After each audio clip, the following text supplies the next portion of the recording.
Okay, Rick, it's about our time there, man. You good? That would be you.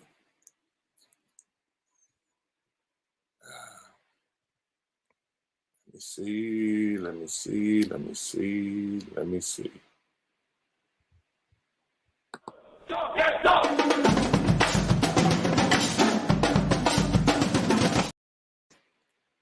And obviously, I don't know why each week I start off with the wrong show.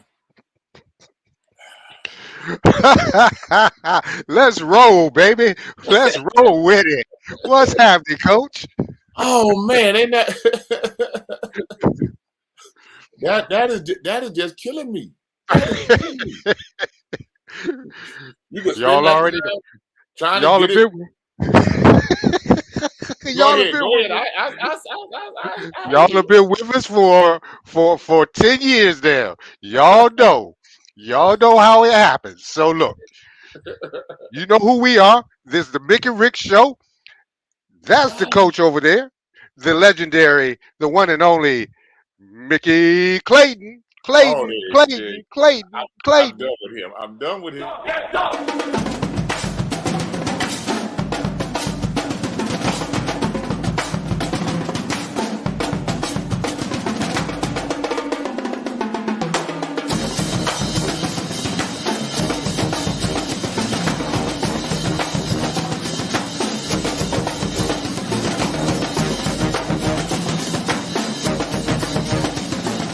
On Facebook. I liked it on Facebook. Follow us on Twitter. Insights. Yeah. 2 eyes in the middle. INSiiGHTS. All right, y'all.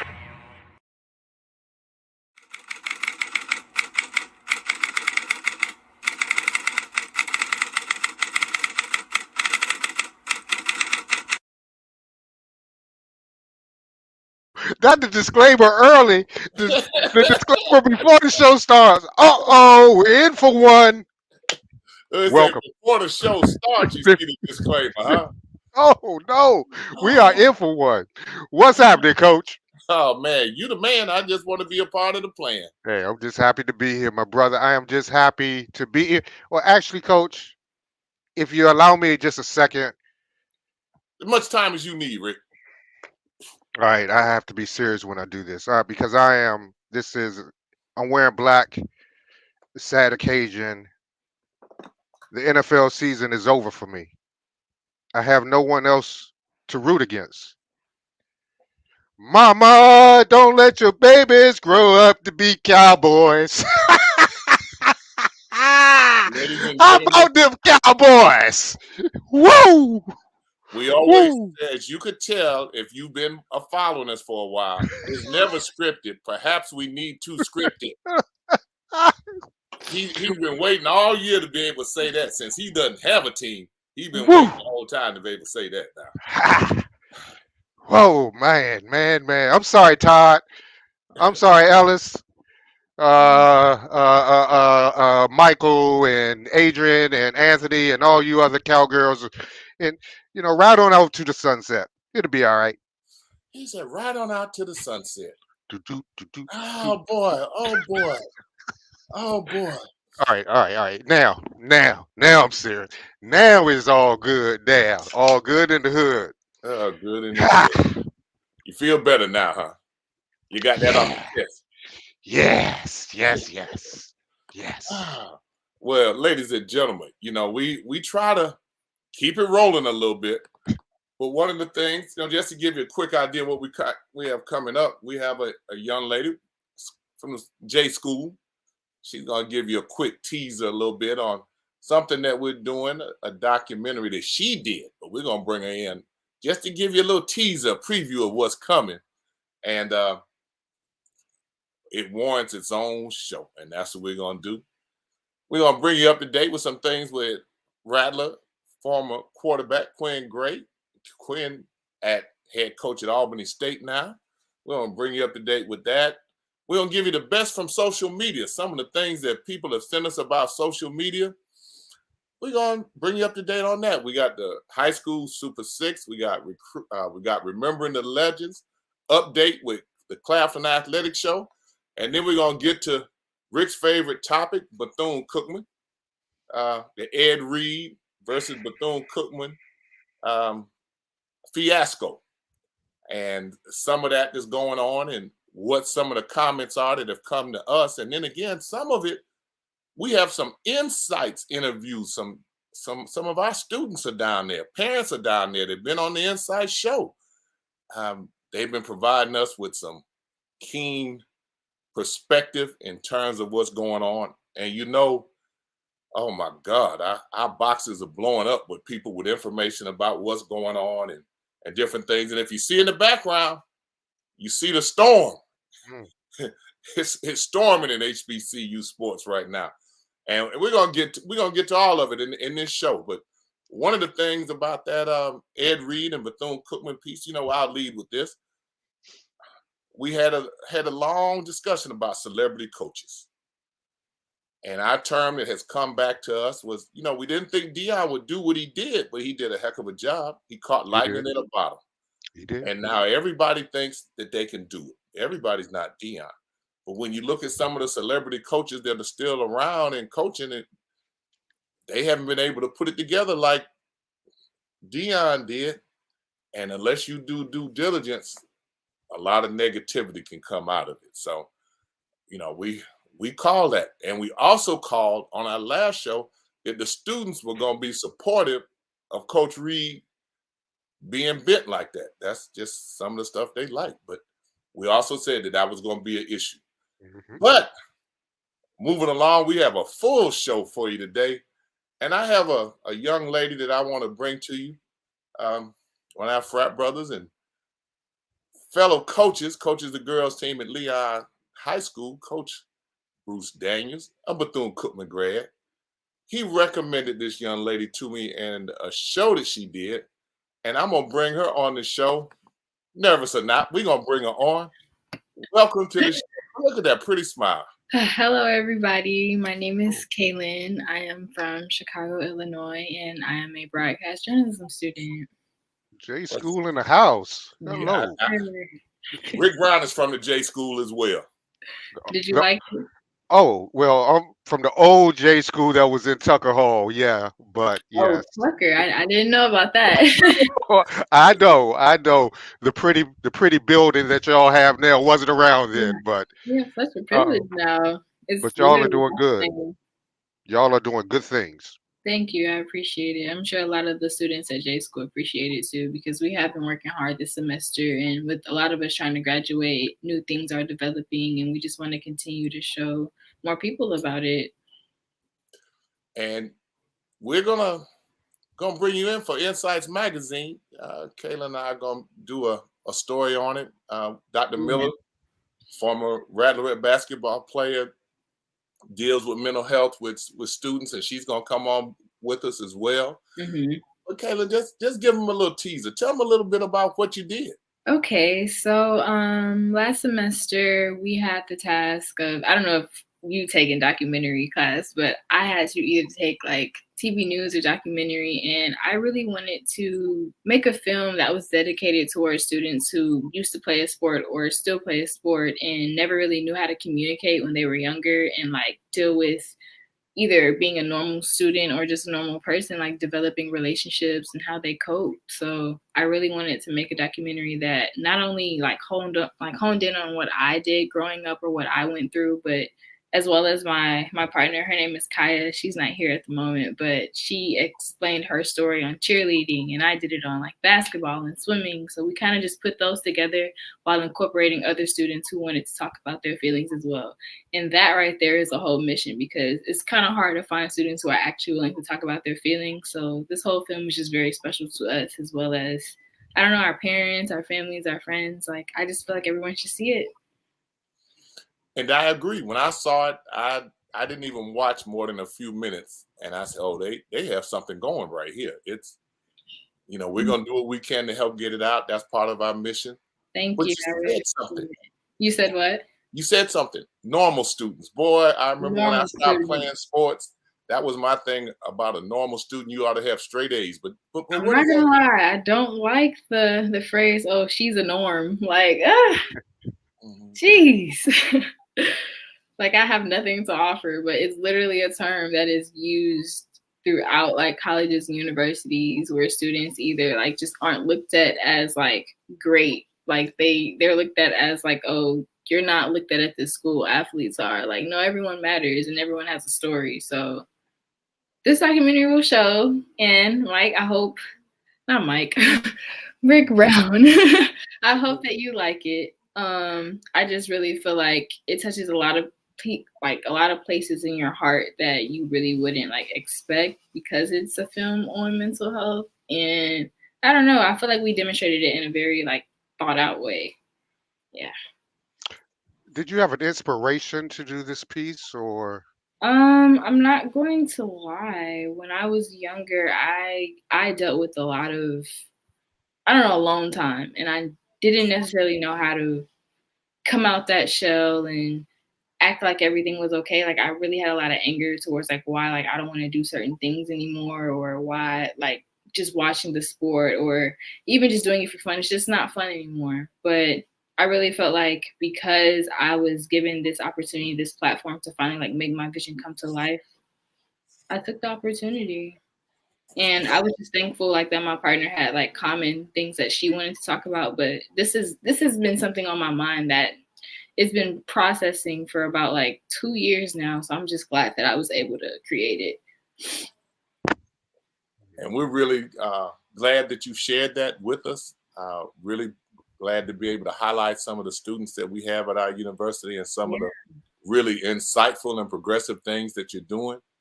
And I shared that with Coach Daniels, that we were very impressed in meeting with you above and beyond the documentary. And so we have another meeting set up, and we have some more things to talk about. And I just think that she's a very talented young lady, and that any experience that she could gain here with INSiiGHTS, we're all about that. So we're going to find us a common ground and try to tap into some of that talent that she has and give us some more experience there. Yes, we will. So I appreciate you. Of course. Thank you for having me. And we will look to have you again, and we will do an INSiiGHTS magazine feature. It'll be about mental health, and especially in student athletes. And this young lady is her documentary. So we're going to talk about it and let y'all know about it.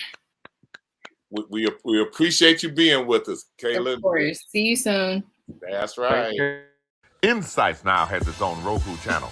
INSiiGHTS itself is a dream maker, providing a platform for content creators. Go with INSiiGHTS Roku channel into 91 million homes. We are strengthening our programs that will continue to educate, entertain, and enlighten our viewers. We will still feature youth sports, Mick and Rick, INSiiGHTS Magazine, Remember the Legends, and much more. Stay tuned for our creative content. Appreciate your support. Impressive young lady. Yes, indeed. Yes, indeed. Chicago, stand up. You should be proud of that young lady. Yes, indeed. I think she's going to be able to do some things with us, and we're glad to be able to provide an opportunity for her to do that. Mm-hmm. You couldn't tell it, but she said she was nervous. She came across suave.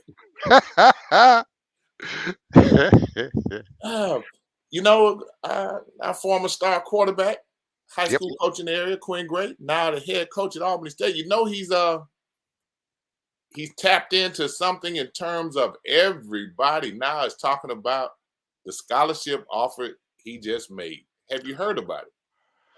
Yeah, I did run across that. A former Florida guy, someone who was supposed to go to Florida, but is now going to. He had gained 2,600 yards, rushed for 496, scored 28 touchdowns, a 4-star passer. Accepted offer at Billy Napier's Florida Gators. Then at the tail end, this is being read directly from Deadspin. Then at the tail end of the year, the knucklehead fumbled the ball in the most teenage way possible by singing the N-word on social media, which resulted in Florida pulling the offer. And he's gotten a couple of offers. According to Stokes, the Golden Rams coach visited Nice on Wednesday, and his father was confused. He said it's very unique, very interesting. He told 2-4 Sports over the phone, we didn't expect that at all. And Albany State's HBCU school in Georgia offered redemption to a white high school quarterback from Florida. Sounds like a plot to a Tyler Perry movie. They said, but let's not give him any ideas. It said Stokes sounded open to the move, but he also may be doing his own PR. Most schools have been hesitant to offer Stokes since his social media slip-up. In Albany State's coach offering one feels like, get this, they said, feels like Al Sharpton inviting embattled figures to Sylvia's on 125th for a photo op.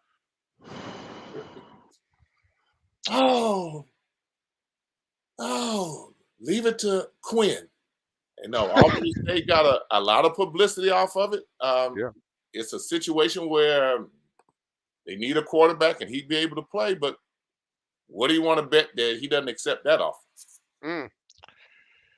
What you think?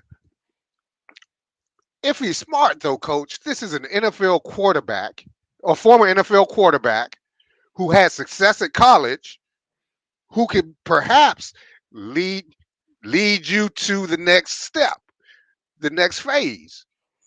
It's not necessarily okay. Albany State D2, yes, but they're a good program. You're probably right. He probably will just pass on by and go somewhere else.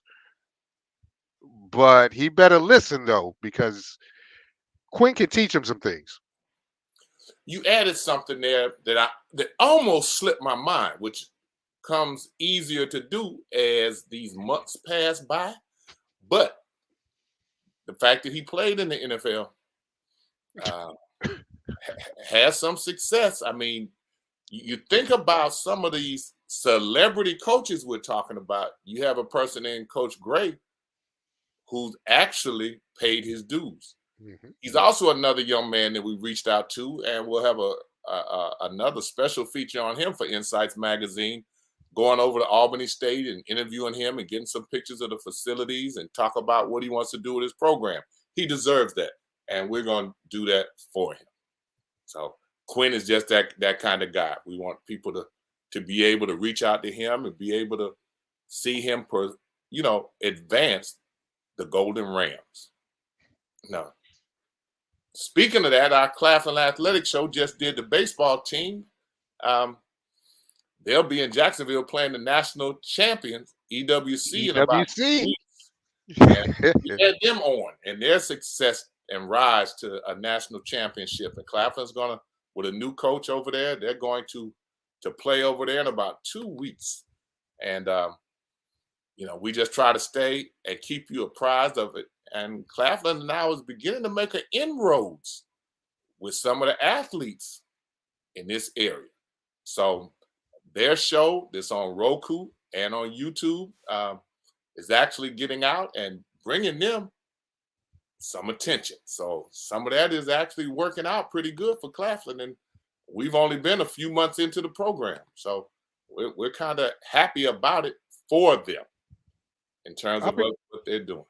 Up and coming sports program, and you can see them building something great. You can see it. You can see the foundation being laid, and people should start. I can see why people are starting to look into Claflin. I can see how they're making inroads because of the people behind it. Okay. And they have a young lady on their team, transferred from Payne, a graduate of Payne, fifth-year player on their volleyball team that played at Tallahassee Godby. Oh, wow. I wasn't sure because they misspelled Godby so bad it was almost like Ghostly High School. But it was from Tallahassee. So I said, wow, that has to be misspelled on Godby. And you see Sports Diva comments and Insights fam, y'all show up, So we appreciate that. And we had another, high school season beginning to wind down. And here's the most recent. Like us on Facebook. I liked it on Facebook. Follow us on Twitter. Insights. Yeah. 2 I's in the middle. INSiiGHTS. All right, y'all. Like us on Facebook. I liked it on Facebook. Follow us on Twitter. And one of the things on there, that doggone Florida High lost to McClay in the first couple of weeks of the season. And man, I think they had one game where somebody was 10 points close to them. The average margin of victory has been about 20, 25 points. Oh my. They Wake up call. Really, people. Oh, yeah, yeah. And gave Coach Ward time to get their attention real quick. It gave him time to get their attention real quick. On the other end of the spectrum, the girls' team has not dominated like they have. They have lost a couple. And that, I mean, they didn't have the superstars that they've had. Remember, they had a young lady go to Auburn and another one that's a freshman at Georgia Tech. So they were rolling with a pretty much star-laden team. They're still very good.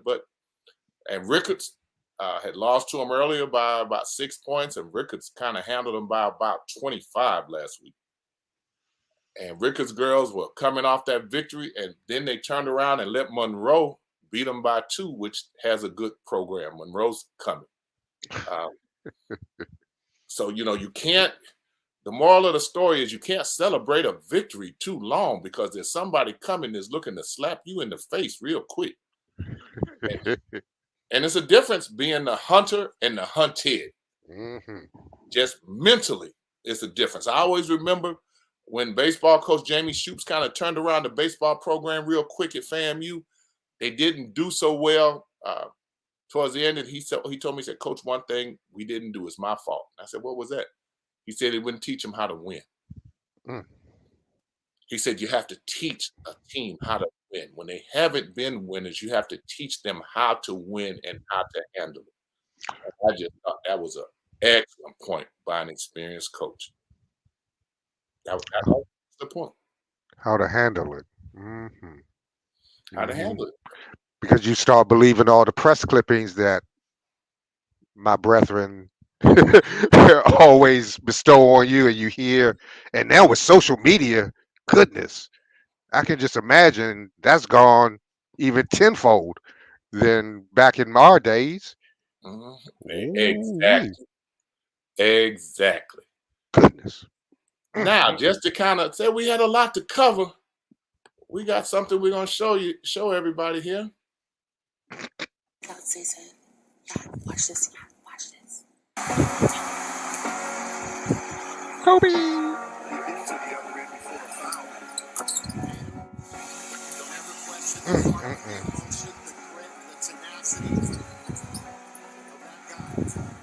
R.I.P. Kobe.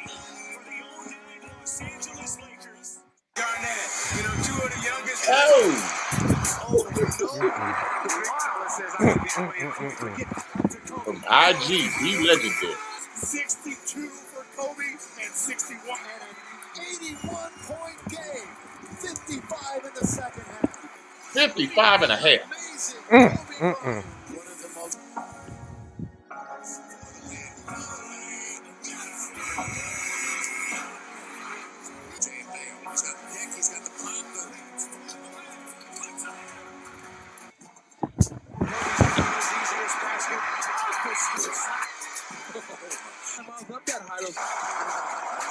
We almost forget how athletic he was. Boom! Get down, young fella. The windmill slam. Run out by Kobe.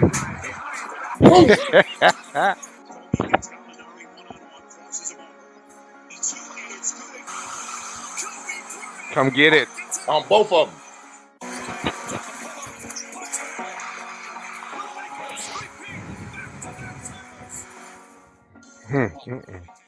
Got a key to the city. At night, he rocked the city, catching one of Ed Coda's 12 assists and bringing it. Moments later, Coda again. Alley-oop, mojo to Carter. He brought it so hard the rim got its feelings hurt. Vince had 18 points. Second half. Daytona Beach finest. Coda to Mokhtar Unjai to Vince. Come on, Vince, don't hurt him. Carter was also a drum major in high school. Moments later, Vince. Oh, and that's Stu, too. And again, Vince. Stuart Scott. Kid, the rest of us just paying rent. I got to see that again. Carter, 6 of 7 from the floor. Player added 12 rebounds. Only high school players highlights featured at the Magic game in the arena.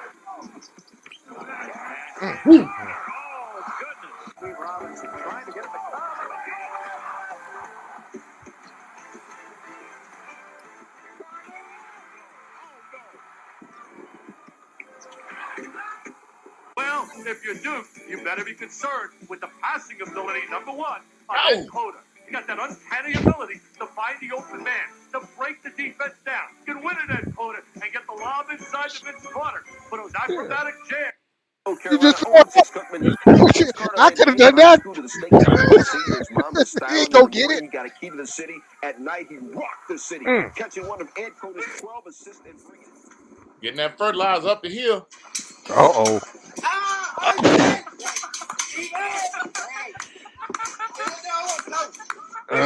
Oh. Yeah. Sometimes you just gotta walk away. Just walk away. Just Oh, walk away. they send you my peoples, they send me so much stuff. That is just hilarious. Oh boy. Yeah, it's basketball time of the year, football coming to an end, but man, those dunks are pretty electric. Yeah. Definitely electric. Yes. That kid, I mean, wow. That's all you can say. Wow.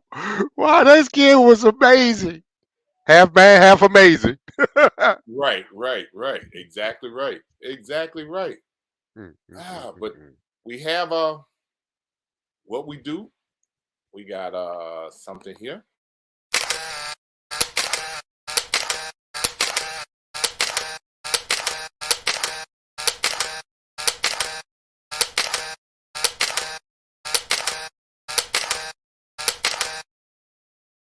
Every superhero, there is always someone there who not only has their back, but can hold their own when needed. Batman had Robin, Coach has the reporter, and Jerry Rice has this legend, who placed winning above his personal gain. On today's Remembering the Legend, we shine the spotlight on former Delaware State Hornet and San Francisco 49er great John Taylor. Born March 31st, 1962, in Pennsauken, New Jersey, Taylor first went to Johnson C. Smith before ending up at Delaware State. There is where he flew, as Taylor finished his career with the Hornets as the Mid-Eastern Athletic Conference all-time leader with 42 touchdowns and 254 points. In the senior season, he was MEAC Offensive Player of the Year in 1985 and earned Black College and 1AA All-American honors after leading the MEAC with 15 touchdowns and taking the Hornets to their first conference championship. He is still tied for the Hornets' career record with 33 touchdown catches and holds the record for most yards in a game with 223. He previously held the NCAA record for yards per catch at 24.3 yards. Wow. A crisp route runner with deceptive speed that can turn a slant into a 60-yard score, Taylor was selected by the 49ers in the third round of the 1986 NFL Draft. During his 9 seasons with San Francisco, he was always looked at as the other guy opposite Rice. That was okay with Taylor, who was a member of 3 Super Bowl championship teams, including catching the game-winning touchdown pass from Joe Montana in the final seconds of the 49ers Super Bowl 23 win over the Cincinnati Bengals in 1989. A 2-time Pro Bowl selection, Taylor was selected to the NFL's 1980s All-Decade team as a punt returner. His NFL career stats include 347 catches, 5,598 receiving yards, and 43 touchdowns. He was also the first player in NFL history with 2 touchdown receptions of 90 or more yards in a single game. Taylor is in the San Francisco 49ers Hall of Fame, Delaware State University Athletics Hall of Fame, MEAC Hall of Fame, and Delaware Sports Hall of Fame, as well as the Black College Football Hall of Fame. You see, he was more than just the guy opposite of the greatest receiver of all time. His ability to make plays when the team needed it is why he is a legend.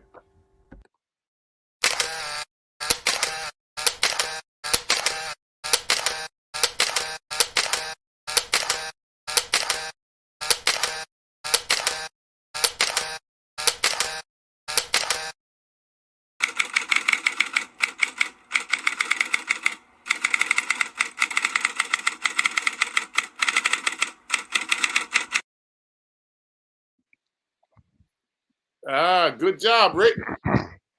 Thanks, Coach. JT, I think one of those underrated receivers that just made plays. I mean, everyone knows Jerry Rice is the GOAT.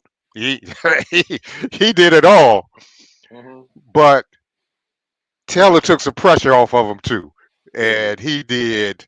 He was a beast. I hated him going against my team when I was a Skins fan because he would always have the game. Everyone would try to double Rice, and 82 would burn you. Like, are y'all crazy? But just a good player, solid player, and yeah. And now his 49ers are in the NFC Championship. Way to go, San Fran! See, way to go, San Fran, huh? Man, that you were a little creative on that one. You kind of got me too. The Batman and Robin. You like? Yeah, Did you like the yeah, Batman yeah, and Robin? yeah. You kind of got me on that one now. Yeah. You kind of got me on that. You see, even Sports Diva started laughing on that one. You kind of got me there, man. You did.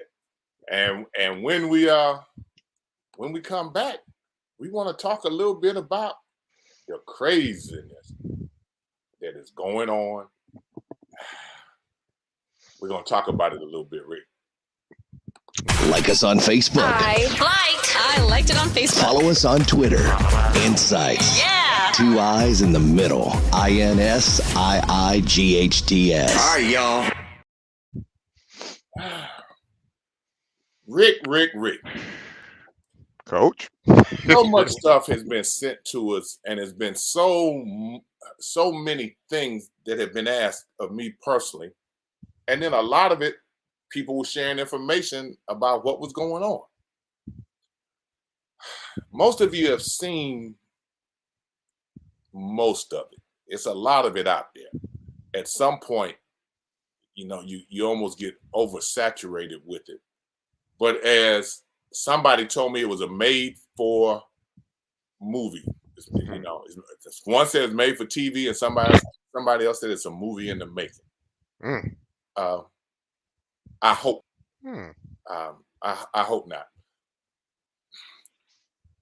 Things happen on each HBCU campus and on each PWI campus. I remember a reporter told me many years ago. I know every time I share a story with you about the reporters, you always look stunned. But told me a long time ago, he said, there's as much stuff going on on the campus across the street from where you are as it is at FAMU. He said, we're pretty much told that we can't cover that. And told because in the end, people would withdraw that university's support, and that'll be the end of it. I've often said I had been told by a reporter their job was to get coaches fired. Did they get a bonus for that? I've had a reporter sit closer to me than this flashing screen behind me and tell me that, especially after I didn't hire him as one of my assistant coaches. I've seen a lot, and I have a tremendous amount of loyalty to my institution, usually more loyalty than they have to me, as many times as they burn me at the stake. But the reason I usually don't say much about it is, one, you're not going to win against the university. And two, I try not to be where I'm not wanted. I cannot blame Florida A&M for much of anything. Florida A&M changed my income tax bracket for my family, for my parents and grandparents, which affected how my parents were raised and how I was raised, and subsequently how my children were raised. So at the end of the day, to try to convince yourself when the school says something is not true, I just went on about my business. I had other things to do. That doesn't mean that it was right. It was just that I felt like it wasn't a battle I was going to win. So in the end, people believe what they want to believe. But I do know that a lot of times, whatever the university says, people believe. Now, a lot of that is changing.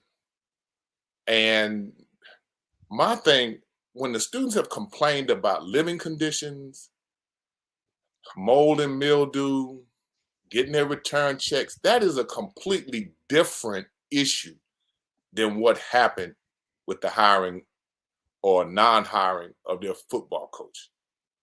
It's almost if somebody tagged that on as a way to get the students riled up, and here's your opportunity to lodge your complaints.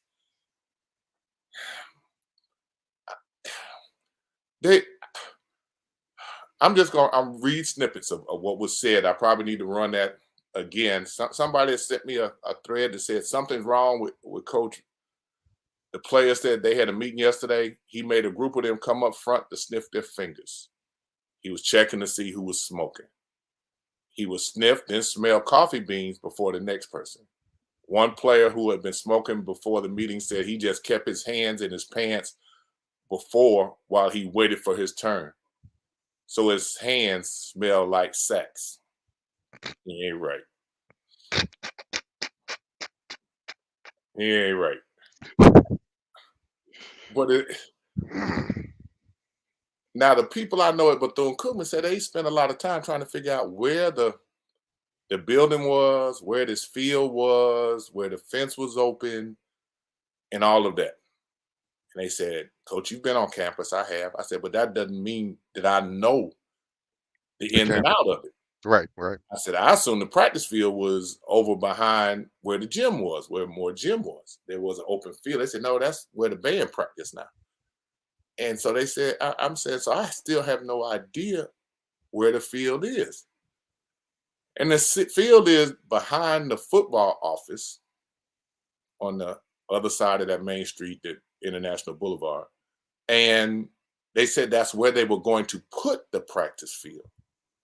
But the neighbors did not want the practice field put there so close in the residential district that it could never get zone approval to build it.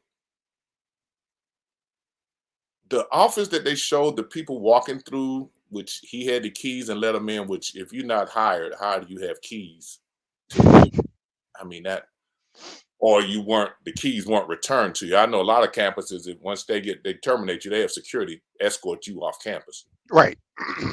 But I'm looking at it and I said, that can't be the office where they said whoever saying that was his office. That isn't true. I have seen the football offices. It's on International Boulevard.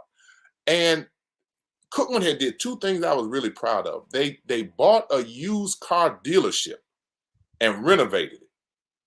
And they put the athletic offices, the athletic department administration in there. They put sports information in there.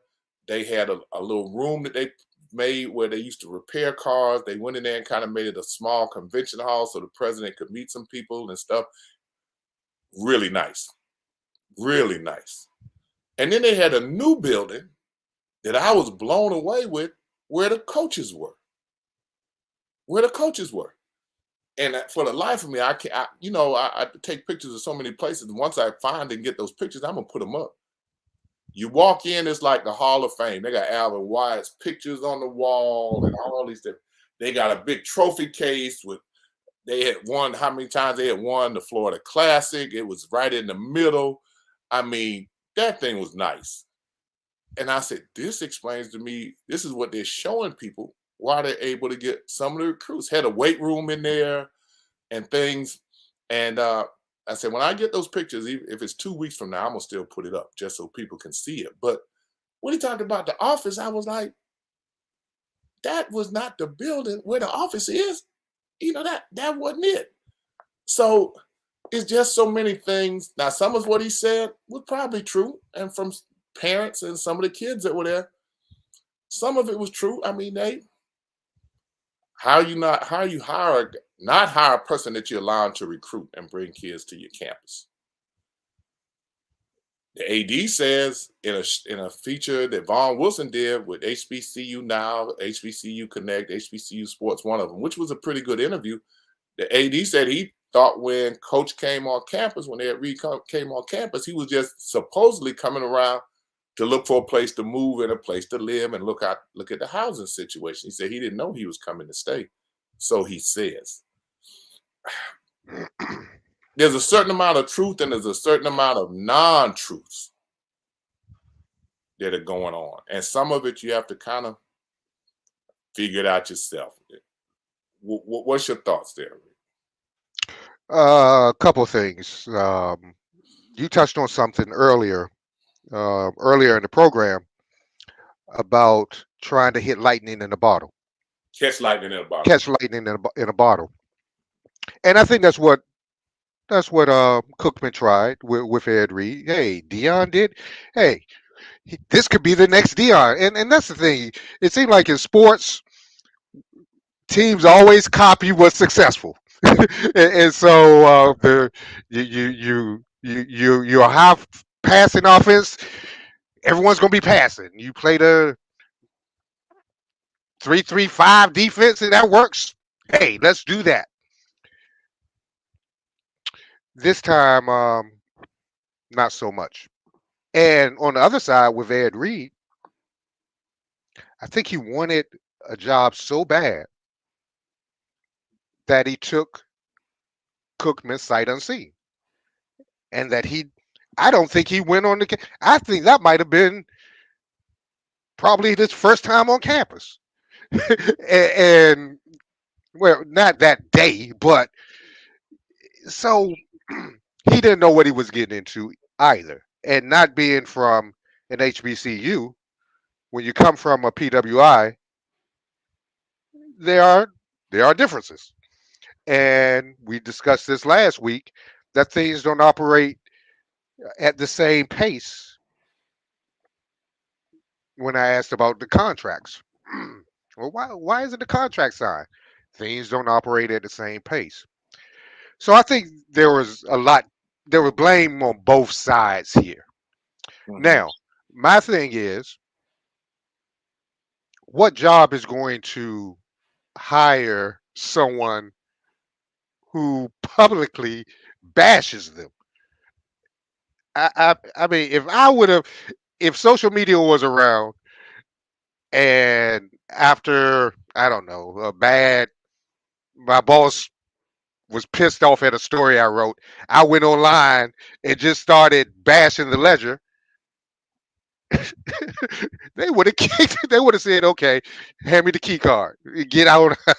Thank you very much and good luck. You can't do that. You cannot do that. You can't do it. Even right may be right. Some things he said may be right, but there are ways to handle things. And then I think, Coach, every movement always had a bad side or a good side and a good side. Like with the civil rights movement, we always had Martin Luther King Jr. and Malcolm X. Both sides. One coming at you one way, one coming at you the other. The students, their protest, you're right, had nothing to do with some of them. Yeah, they were upset. The athletes, yeah, they were upset. I do think the students used this as a launching pad and said, hey, all eyes are on Cookman now. We can get out here what we want. I mean, not what we want, but we can tell the condition. We can say, hey, something has to give. And with every movement, Coach, every strong movement, students are involved some kind of way. And so hopefully and I read a letter from the president where he commended the students for their peaceful protest and for doing what they felt was right. And he said there's some plans in place. What else could he do but commend them? Anything else would antagonize them, and you adding fuel to the fire. So, you have a staff that sits there and writes those things to help you put that thought together. And plus, he's interim president anyway. He's not on board on full time yet. So I hope they get what they need, the students, because I mean, after 2 hurricanes, though, Daytona Beach got hit hard by 2 hurricanes, not 1 but 2. Mm-hmm. And Cookman is a private school, so money doesn't come as easily. So I can see the pace, but now hopefully they prioritize some things, and instead of pushing things to the side until later, they can write that. Back to Ed Reed. As soon we talked about that, coach. As soon as that first rant got out, and I was like, "Don't you think there'll be some brushback?" And you said, "Absolutely." Right. We knew he was gone. Right. We knew he was gone. You don't do that. Number one, HBCUs are different in the sense that people are a little more protective. As you've been in situations where you've been like, Yeah. fam, I love you.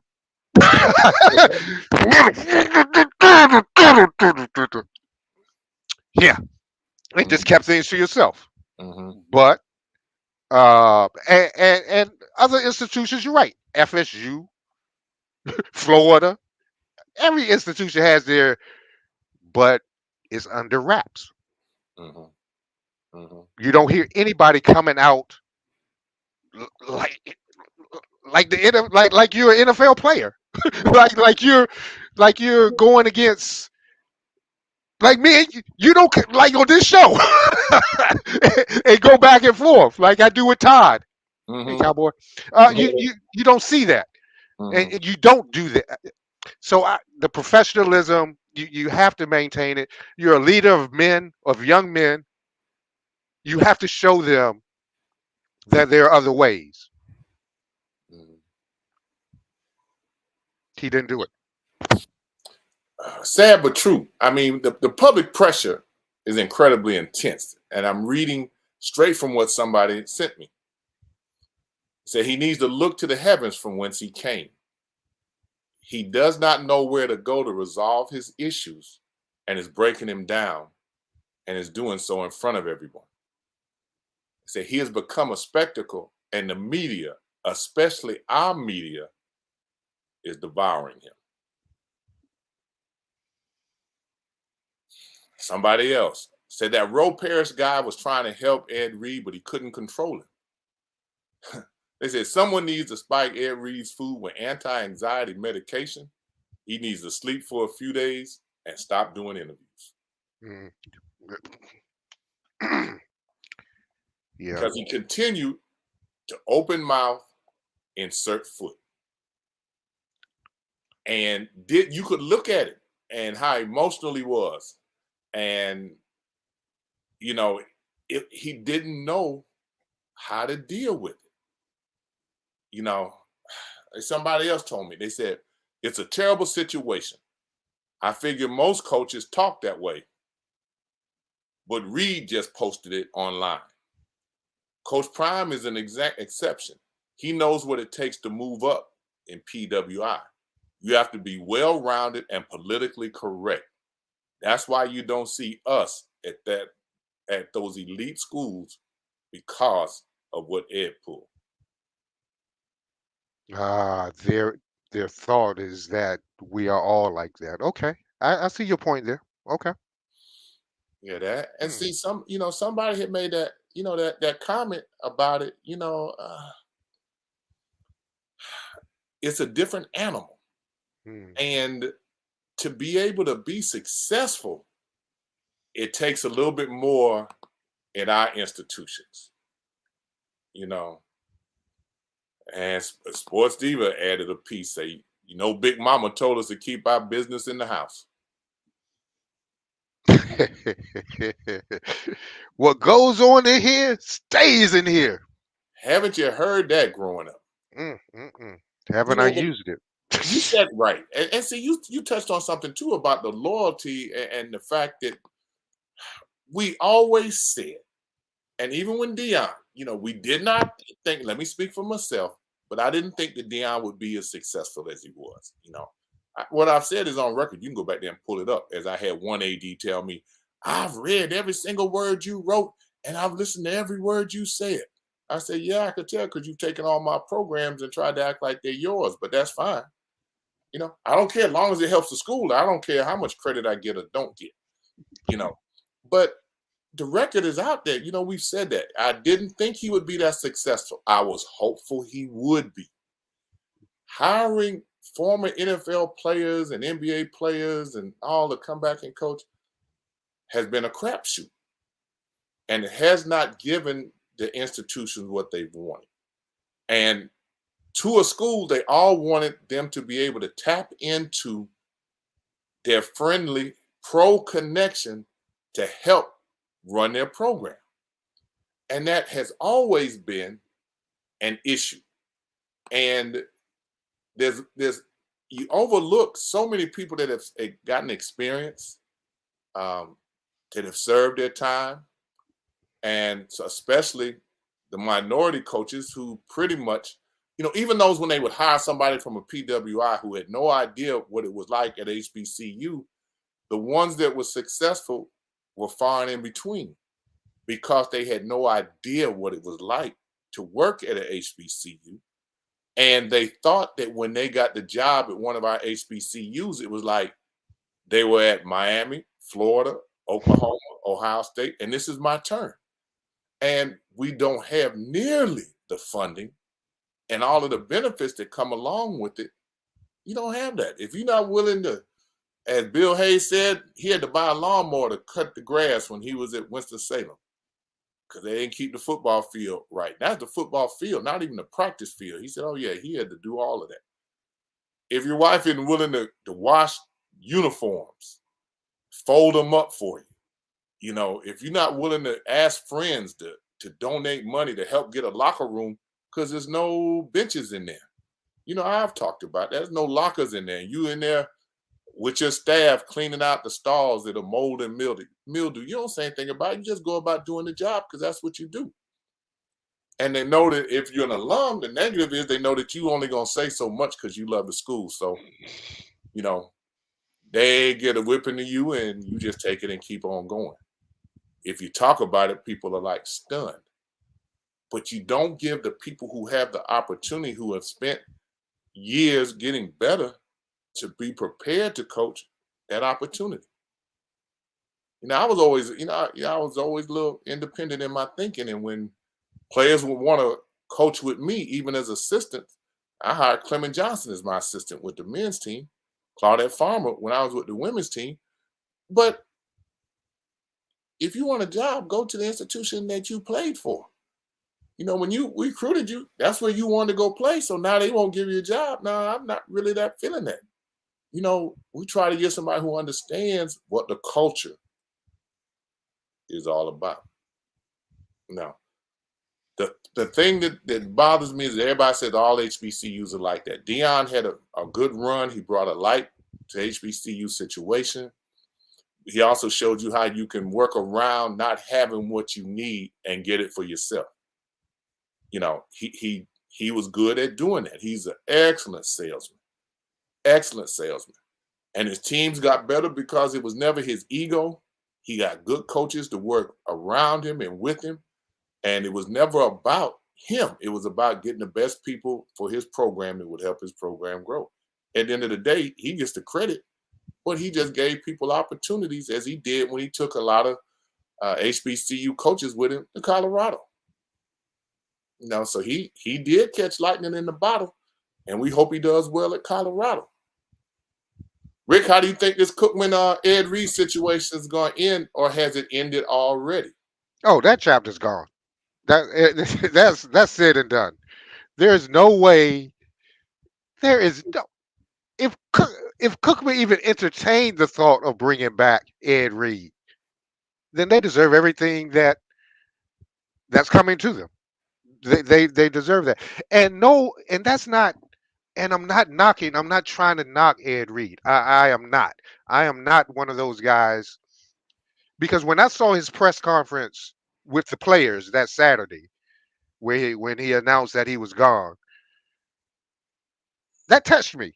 I mean, because I could tell.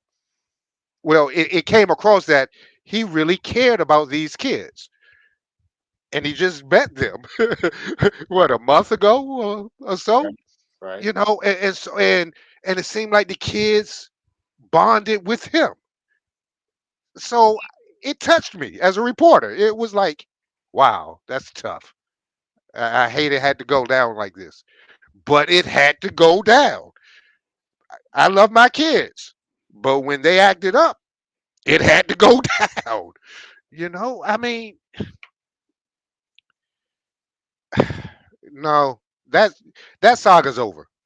And the president said in 7 to 10 days they will have another coach.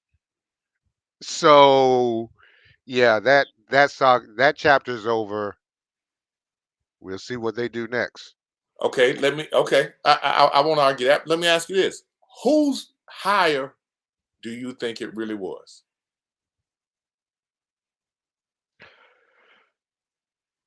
Wow.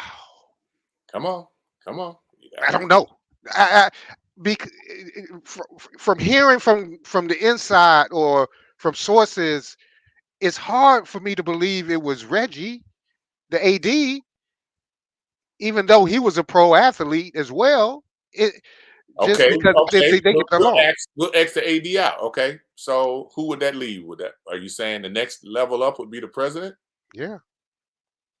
Okay, I'm gonna ask a question. Where would the president get names from to select somebody? Well, I'm hopefully just he has. asking. Hopefully he has his own circle. I mean, sure, the AD has something to do with it. You just said you didn't think it was the AD. I don't think he was the AD was. I don't think that. From what I've heard, I don't think that was his man, the main guy he wanted. I Okay, think he threw out names. so whose main guy was it? I don't know.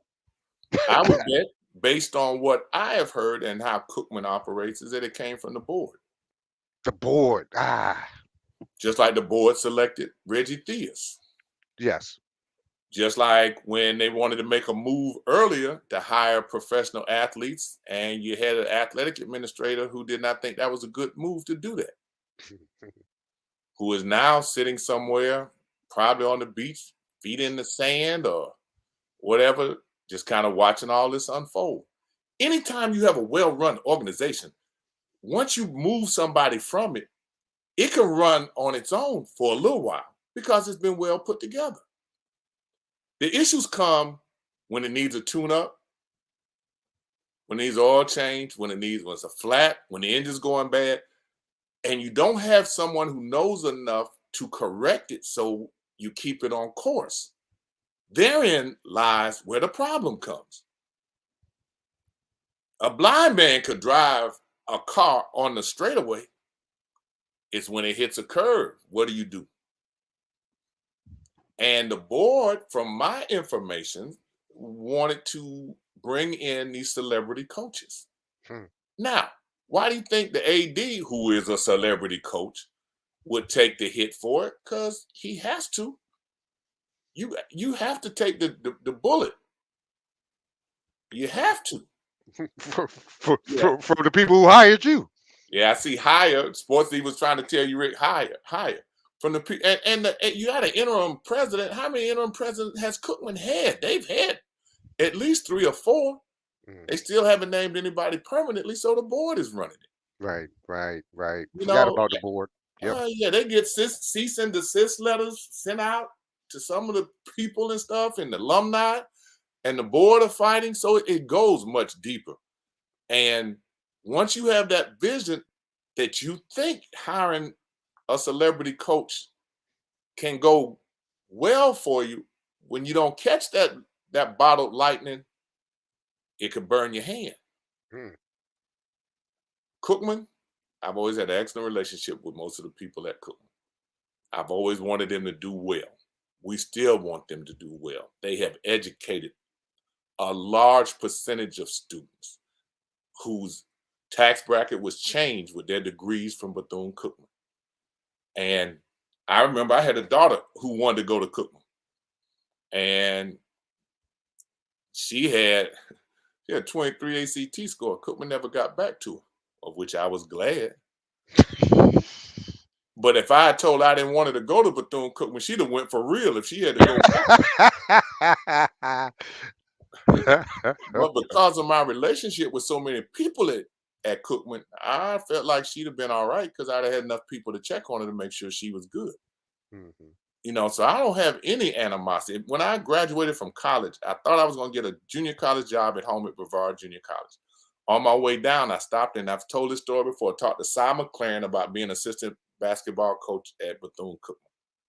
He said, Mickey, I'd love to have you. I know your family. I know everybody. He said, I'd love to have you. He said, but I can't. They won't let me hire an assistant basketball coach till Florida A&M gets an assistant basketball coach. When FAMU gets an assistant basketball coach, then I can get one.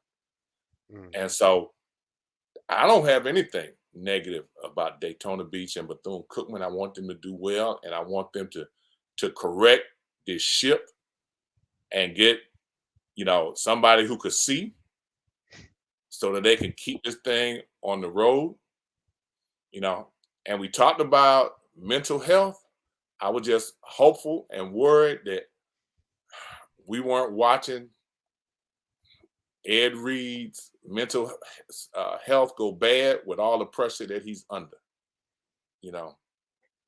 I just didn't want that. And that's one of the things, we're doing about this mental health and the student athletes and things that go on with that. And it says, with young adults, especially college athletes, the statistics are startling. 33% of all college students experience significant symptoms of depression, anxiety, or other mental health conditions. Among that group, 30% seek help. That means 70% doesn't.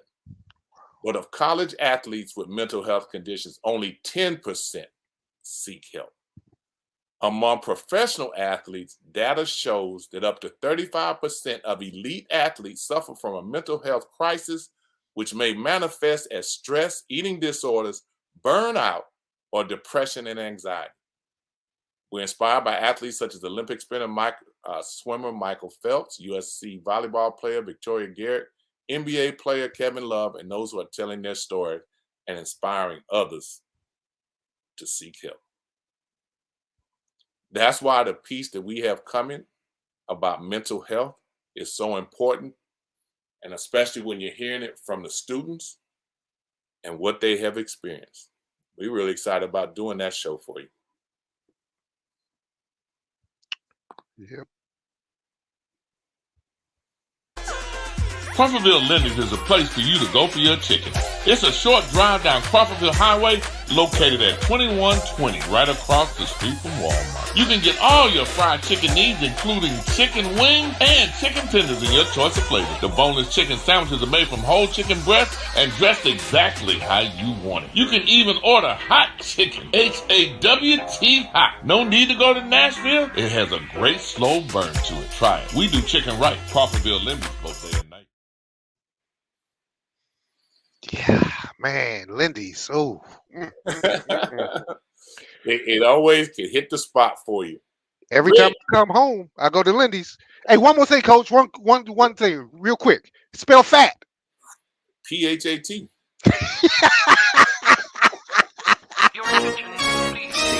With the latest from Insights, visit our website at insights.com. 2 I's in the middle, INSiiGHTS. Insights is the copyright of Mac4 Enterprises, a Florida corporation. This broadcast is produced under the exclusive ownership of Mac4 Enterprises. It is the intellectual property and trademark of Mac4 Enterprises. Comments of the host and other individual speakers on Insights represent their independent thoughts and representation. I got it in, huh? Like us on Facebook. I liked it on Facebook. Follow us on Twitter. Insights. Yeah. 2 I's in the middle. INSiiGHTS. All right, y'all. Oh, I got you there, didn't I, Rick? I got you.